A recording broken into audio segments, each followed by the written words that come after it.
Well, thank you for those kind remarks. Kenneth, Lee, y'all did a great job. I appreciate the kind words. I appreciate everybody here tonight. All the people that made it possible, all the people that have been putting out signs, donating their time, their efforts. I appreciate it. I really do. Kenneth was right. I do hate asking for money. I've always been a self-made guy, run my own campaigns, and locally I could always make sure I took care of that. But now I've stepped into a different arena. But there's another thing that I hate doing more than asking for money, and that's bragging on myself. And I appreciate Kenneth giving all those statistics for you.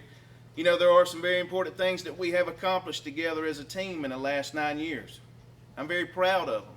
We've gone from a over 15% unemployment rate to less than 5%. Now we know part of that 5%, there's just some people that don't want to be employed, so that number's about as good as we can put it. We've also added to our tax base. We've added to our workforce. Now, is it exactly where most people want it? No, but it's better than what it was. And so from day one, when I set out on this journey, I said, well, I'm running because I want to make this a better place for me and my kids and for other families to live here and not have to move off and to be able to provide for their families and grow up in the small town like I did and I loved. So when I first decided to run, I went down and I told them at the election board, I said, all right, I'm being Moss, I'm here to file. What do I need to do? I didn't know. My dad wasn't into politics. Not many people I hung around were. I was, I think, 26 years old. And the woman said, okay, this is what you have to pay. But it says right here, you're a Republican. I said, yeah. She said, you sure you don't want to change that? I said, no, ma'am. We're not changing that. So I filed. I ran. I lost. Well, naturally it let me down, so I said, now I'm going to try this again. You know, if they whip my tail one time, they'll have to whip it again. So I ran again, and guess what? I lost. But it took me back to my faith. Those losses taught me a lot. Anything that you want, you have to work hard for it, which is what I've been taught my whole life. So I said, you know, there's 3 things I practice: prayer, patience, and persistence. So I said, this right here is what I do. It's what I'm going to do. And I told my wife, I said, I'm running again. And naturally people were saying, man, you better change parties. You're never going to get elected. And I went out and I had the help of some close friends. Doug Brown's here tonight. He helped me in those early stages. Him and his family were great help to me. And, you know, we won. We won that 3rd time. So there we are. We won by about 34 votes. It was real close. And it's sort of like the dog chasing after the car, right? You caught the car. Now what are you going to do? So we got in there and we got to working together as a team. And I'm proud to say that, you know, I didn't even realize it at the time, but a local historian come by and he said, Ben, do you realize what you just done? I said, yeah, man, I got elected. I'm going to be a commissioner. He said, no, you're the first Republican county commissioner in 122 years. And I thought, hey, that's pretty good there, you know. I have done something. So when I got on the board, you know, I worked cross party lines. Everybody on the board, I mean, we all worked good together and we were able to accomplish stuff, and they seen where I was coming from. I seen where they were coming from. And so that journey began, and like I said, we've come a long way, and I'm very proud of it. And I love being a county commissioner. But once again, I prayed about it again. I'm a man of faith first and foremost. It's God, family, and then everything else falls in behind that, and that's just the way I'm wired.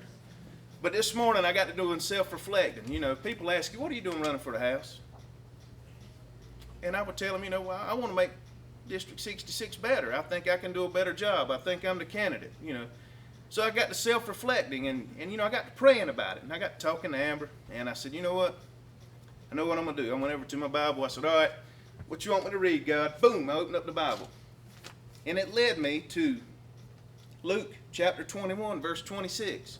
I started reading the book of Luke, and I've read that book many times. Not a perfect Christian, but now I try to read my Bible. And it got to a point in verse 26, and it said, and it hit me like a ton of bricks, men's hearts failing them for fear. A little light bulb went off, and it's nothing to do with heart disease, but it's rather men losing heart out of fear, not doing what they really think is right. And I said, you know what, that was directed towards me, because like Kenneth stated, sometimes I voted on stuff that wasn't politically a good idea. There was a few times there were some tax decreases, and we had to discuss them. And, you know, I said, you know, in this position, we need somebody who's got heart, who's going to listen to the people of District 66. And to me, that's what this district needs. We need to listen to people, the people of the district, the rural area. I'm used to rural government. I mean, I'm used to local government for rural areas. And I said, you know, I think I can go to Raleigh and I can do a good job speaking for them. And I said, you know what? I'm going to reiterate that tonight. That's why I'm running. My children are in public schools. I work. I can wear a suit, everybody, but this is normally how I like to dress. And I like to wear my work boots. Because any time that I think I'm getting too big for my britches, I can look down at those steel-toe boots and I can remember who I am and what I do for a living and why I'm doing it. I have a lot in common with people that believe in the blue-collar type attitude, working for what you have, taking care of it, being responsible. And I love my kids, and I got to looking at the public school system, and I said, you know, there's a lot of changes that need to happen in that public school system, in my opinion. I have one 8, one 13, and that weighed heavily on my mind, and I said, you know what, it's time to run. So we decided to run, and that's why I'm here before you today, and I'm asking for your support. He has been asked for your money. That's great if I can get you money. If you can call somebody in Montgomery County or Stanley County or Richmond County, that's great too. But more importantly, if you can pray for me, I'd appreciate that more than anything. Because I believe that God's will be done. And if it's meant for me to win this seat, I'll win it.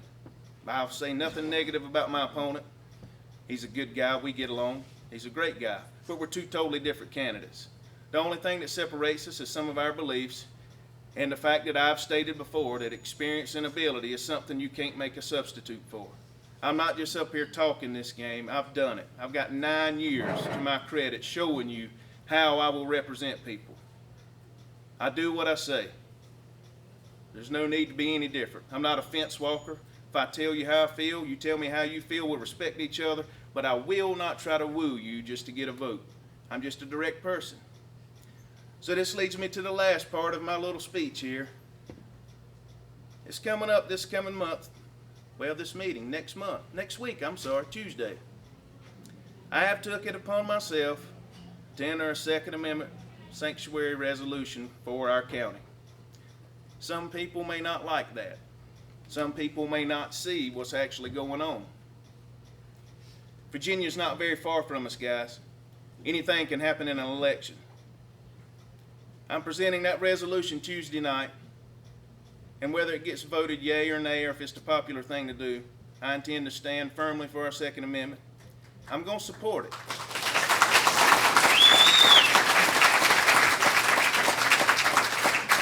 It's very important that we maintain just a direct line to our state government, that's not something to be negotiated, infringed upon, or messed with. It's hands off. And the resolutions that have been passed through this state, I've read a lot of them. We've been able to come up with a nice one for our county, and it's basically just letting state elected officials know that don't waste your time. Go work on something constructive that the people won't work on, but they don't want their Second Amendment rights messed with. So guys, if anybody in attendance will be there, our coming meeting Tuesday at 5:30, I'd appreciate the support, but I am going to stand firm for you. I don't think I'll be standing alone, but I hope that we get it passed. It's something that we need. It won't take very much for us to end up like Virginia. It won't take much at all. I want to thank each and every one of you for coming out tonight. I'd also like to thank Mr. Mark Robinson. Everybody knows him. Everybody's seen his videos. I've talked to him on the phone. Very thankful he showed up tonight. And I want to give Mr. Robinson a chance to speak to you guys and tell you a little bit about himself, because in my heart, I feel he's the best man for the position of Lieutenant Governor. And I hope and pray that he gets elected. Mark?